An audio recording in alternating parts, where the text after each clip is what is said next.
এবছর কতটা আশাবাদী টিম নিয়ে এবং কতটা কনফিডেন্ট হবে? আগের বছরও আমরা খুব আশাবাদী ছিলাম, আনফর্চুনেটলি কিছু রিজনে হয়ে ওঠেনি। তবে প্রত্যেক বছরই ভালো করার চেষ্টা করা যায়। আগের 2-3 বছর ভালো যায়নি এবং প্রত্যেক বছর যেরকম চেষ্টা করে এবছর ইস্টবেঙ্গল অবশ্যই চেষ্টা করবে খুবই ভালো করার। দেখা যাক কী হয়।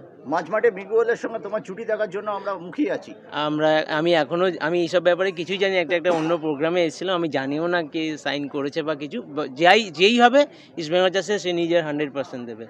সবিক, অ্যাজ এ ক্যাপ্টেন, যেহেতু তুমি ক্যাপ্টেন হিসেবে ইস্টবেঙ্গলে রয়েছে, এরকম একটা ক্লাবের ক্যাপ্টেন হওয়া, যেটা মানে একটা লেগেসি, বাট যেটা হচ্ছে যে অবশ্যই মানে এই রকম একটা ক্লাবের ক্যাপ্টেন হিসেবে একটা ট্রফি বা একটা অ্যাচিভমেন্ট মানুষের একটা বড় লক্ষ্য থাকে। তো সেই নিয়ে মানে আলাদাভাবে তুমি নিজের কোনো লক্ষ্য সেট করেছো?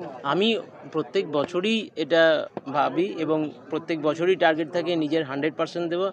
এবং যখনই ইস্টবেঙ্গলের হয়ে খেলবো বা যে কোনো ক্লাবের হয়ে পাস্টেও খেলেছি, আমি চেষ্টা করবো তাদের হয়ে ট্রফি জিতে এবং প্রত্যেকটা প্র্যাকটিস সেশন, প্রত্যেকটা ম্যাচ যাতে আমি 100% দিতে পারি এবং ট্রফি জিতে সেটার জন্যই মেন প্র্যাকটিস করা।